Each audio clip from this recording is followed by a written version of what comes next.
ओम गुरुभ्यो नमः। देखंतु ईश्वर प्राप्ति करिया पय हेले किछि विधि अछि जहा को आपनको आचरण करिया को पड़िबो, साधना करिया को पड़िबो, शास्त्र पढ़िया को पड़िबो, गुरु करिया को पड़िबो। जदे जने व्यक्ति कहिबे आग ईश्वर को देखांतु मते चिन्हांतु तापर मु ईश्वर प्राप्ति करिया पय साधना मार्ग को आसीबी, एटा आज्ञा मूर्खामी कहा जिवो, एटा तांको मनर अज्ञानता कहा जिवो। आसंत आमे गोटे उदाहरण स्वरूप ए सत्य को बुझिया पे चेष्टा करिबा। एटी देखंतु मो हाथे रे क्षीर ग्लास अछि, क्षीर ग्लास। ए क्षीर ग्लास भितर देखिबे क्षीरर प्रत्येक कण कणिका रे लहणी अछि, लहणीर प्रत्येक कण कणिका रे घी अछि। माने ए क्षीर धीरे निश्चय घी अछि, केही ए कथा को काटी पारिबेनी जे क्षीर धीरे घी नाही।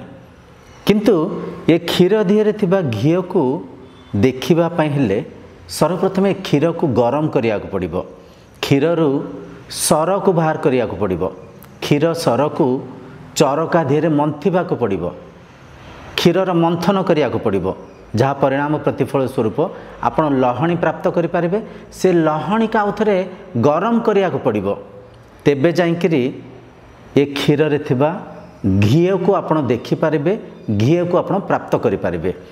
जेमति क्षीरर प्रत्येक कण कणिका रे घी थाइखिरे मध्य आमको देखा जाउनी, से घी को देखिया पय हेले किछि विधि को किछि विधान को आचरण करिया पड़िबो। ठीक सेही परिका संसारर प्रत्येक कण कणिका रे ईश्वर विद्यमान अछंती। ईश्वर आपणको बाहरे आपणको भितरे जगतर प्रत्येक कण कणिका रे विद्यमान अछंती। से ईश्वर को व्यापक तत्व को जदि आपण अनुभव करिया पय चाहउसंती, ईश्वर प्राप्ति करिया पय जदि चाहउसंती, आपण को साधना मार्ग को आसिया को पड़िबो, आपण को किछि विधि विधान को आचरण करिया पड़िबो। देखंतु मो हाथे रे सोरिष अछि, सोरिष सोरिष भितरे तेल अछि। ए सोरिष भितरे थिबा तेल को जदि आपण देखिया पय चाहउसंती, प्राप्त करिया पय चाहउसंती, ए सोरिष को एक विधि रे एक विधान रे आपन को कुटिया को पड़िबो, नचेत ए सोरिष को कोंठी मिशन रे पकेइकरी ताकू चाप दबा को पड़िबो। सोरिष उपरे चाप पइले सोरिष भितर थिबा तेल बाहर को आसीबो।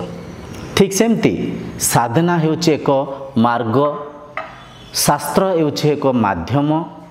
जेमती क्षीररु घी को प्राप्त करिया पय चरका आमको साहाय्य करिथाय, सोरिषरु तेल बाहर करिया पय घणा किंबा मिशन जेमती आमको साहाय्य करिथाय, ईश्वर प्राप्ति करिया पय गुरु मध्य सेमती आमको साहाय्य करिथांती। तो ईश्वर प्राप्ति करिया पय हेले सर्वप्रथम आपनको गुरु करिया को पड़िबो।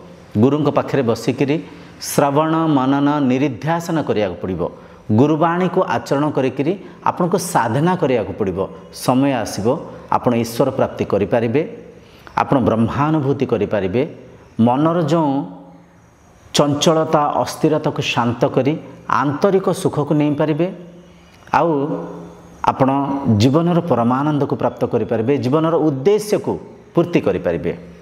बुझि पारसंती?